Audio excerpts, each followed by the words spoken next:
Nos enfants vivent une intégration complètement différente de la nôtre et parfois leur attitude et leurs agissements peuvent prêter à confusion.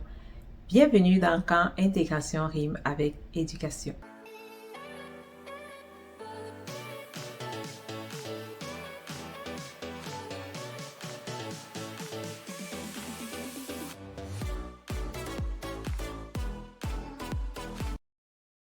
Aujourd'hui, nous allons aborder le fait que nos enfants passent par un processus d'intégration différent du nôtre. Et pour ce faire, je vais séparer cela en deux sessions.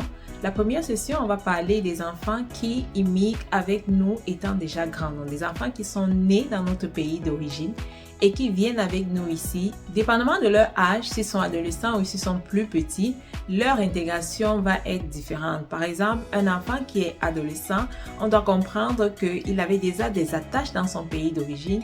Il avait ses amis, son école et parfois une langue différente du pays où il arrive. Et quand il arrive dans un nouveau pays, dans mon cas, le Québec, tout est nouveau pour lui. Le climat est nouveau, l'école est nouveau, il doit se faire des nouveaux amis, il doit parfois apprendre la nouvelle langue et on peut se rendre compte que les enfants commencent à être parfois un peu plus timides. Parfois, ils ont tendance à se renfermer sur eux, à ne pas trop parler, à ne pas trop discuter ou alors à simplement se plaindre. Certains vont passer par des dépressions, de l'anxiété. Mais comme ce sont des choses dont nous, on n'en parle pas souvent trop dans nos pays d'origine, on peut très vite commencer à comparer l'enfant ou alors à le juger ou alors à lui mettre des étiquettes comme quoi il a changé, il n'écoute plus, il devient désobéissant. Mais pourtant, l'enfant est en train de passer par son processus et parfois, ces enfants vont trouver refuge dans les écrans parce que malheureusement, lorsqu'on arrive ici, on a cette accessibilité facile à Internet. Donc, du coup, certains enfants vont trouver refuge sur les écrans, les jeux vidéo, Internet et tout. Mais dans ces moments, dans cette période, ce que nous devons faire en tant que parents, c'est d'écouter l'enfant, de l'accompagner sans le juger et de l'encourager parce que oui, pour l'enfant, c'est aussi une épreuve. C'est vrai que les enfants s'adaptent plus vite, comme je le disais dans mes précédentes vidéos, mais ça leur prend également, surtout quand ils sont un peu plus grands, ça leur prend également de passer par cette phase de deuil, ça leur prend également de passer par cette phase où ils se rendent compte qu'ils n'ont plus les mêmes amis et que ceux qui sont ici, c'est pas toujours évident de se faire des amis. C'est pas toujours facile. Même pour nous les adultes, ce n'est pas toujours évident de se bâtir des relations. Donc, à plus forte raison pour les enfants, surtout si c'est un enfant qui est de nature timide, renfermé, ce n'est pas toujours évident. Donc, donnons du temps à nos enfants, ne les jugeons pas, ne les comparons pas, mais accompagnons-les et encourageons-les. On a également cet exemple où quand ce sont des enfants qui immigrent dans leur jeune âge, c'est-à-dire ceux qui sont à l'école primaire par exemple, oui, c'est aussi un défi pour eux de s'intégrer parce qu'ils ont perdu certains de leurs repères, surtout pour ceux qui avaient déjà commencé l'école. Ils ont perdu leurs amis, leurs enseignants, leurs voisins et tout. Et puis, ils se rendent vite compte ici que le voisinage n'est pas aussi chaleureux. On n'a pas toujours des amis autour avec qui jouer, avec qui... Donc, eux aussi, l'une des choses qui arrive, c'est qu'ils se renferment généralement sur les écrans. Comme je disais, c'est facile, c'est accessible et parfois les parents sont occupés à eux-mêmes trouver leurs repères, à se chercher. Donc, du coup, facilement, les enfants vont tomber à s'occuper avec des écrans, passer des journées devant la télé et tout. Mais la différence, c'est que ces enfants qui sont à l'école primaire, on a, ils sont encore un peu plus innocents, c'est un peu plus facile pour eux de copier les autres, de fondre dans la masse. Et là aussi, on aura parfois l'impression que nos enfants ont des comportements qui changent et c'est normal, ça fait partie du processus parce que les enfants ont besoin de s'adapter, les enfants ont besoin de ce changement-là pour pouvoir rentrer dans les groupes, pour pouvoir se faire des amis, pour pouvoir se faire accepter. Et du coup, le langage va changer, la façon d'agir va changer, la façon même de nous répondre à la maison va changer parce que c'est comme ça qu'ils voient que leurs amis répondent à l'école aux adultes.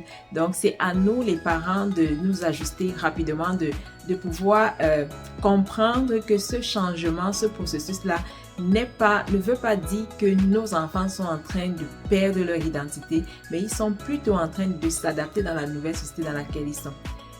Dans la deuxième section, nous allons parler de l'intégration des enfants qui sont nés ici. Quant aux enfants qui viennent ici étant tout petits, 0-5 ans, personnellement, moi, je les considèrent comme des enfants qui sont nés ici parce qu'ils n'ont pas trop le souvenir de ce qui s'est passé dans leur pays d'origine.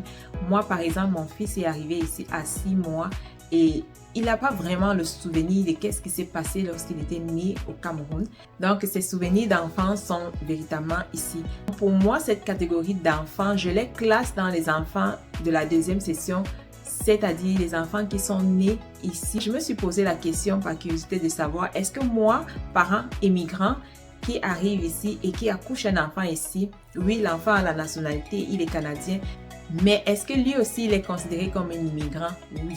En général, ils vont être appelés les immigrants de la deuxième génération parce que nous, les parents, nous sommes la première génération et nos enfants sont la deuxième et ainsi de suite, on va aller à la troisième, à la quatrième, à la cinquième génération.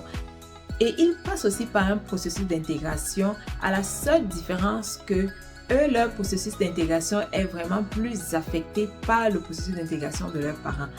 Imaginons un parent qui est arrivé ici et qui a déjà fait 3 ans, qui fait 3 ans avant d'avoir son enfant. Et pendant ces 3 ans, si ses parents ont pris le temps de travailler sur son intégration, de travailler à s'adapter dans la société, de travailler à comprendre comment la société fonctionne, à comprendre les codes et tout, quand son enfant va naître, il va commencer à éduquer son enfant selon les codes de la société dans laquelle l'enfant est né, selon les codes qu'il connaît, et ça va donner à l'enfant comme de l'avantage. Par contre, si le parent, pendant tout ce temps, lorsqu'il arrive, il ne travaille pas à s'intégrer, il est juste réticent à la société, c'est sûr que ça va se déteindre sur son enfant lorsque son enfant va grandir. L'enfant va se rendre compte qu'il vit une réalité différente à la maison et à l'école. Et on aura comme l'impression que l'enfant a une double personnalité, mais en fait non, ce n'est pas que l'enfant a une double personnalité, c'est que l'enfant s'adapte au milieu dans lequel il est. À la maison, il a une personnalité et à l'école, il en aura une autre. Donc, c'est sûr que ça prend vraiment pour nous, parents, de travailler en amont à nous intégrer.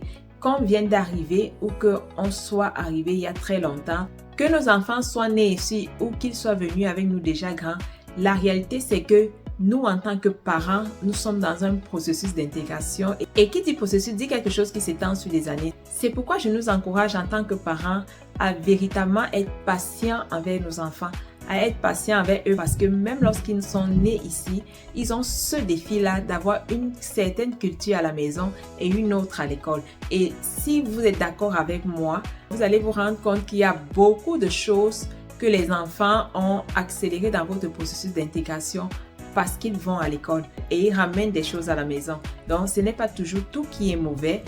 Soyons patients avec nos enfants. Si on se rend compte que nos enfants sont devenus plus timides, qu'ils sont renfermés sur eux, qu'ils ne parlent plus beaucoup, qu'ils se sentent seuls, au lieu de les juger, au lieu de les catégoriser, au lieu de les comparer, soyons à l'écoute.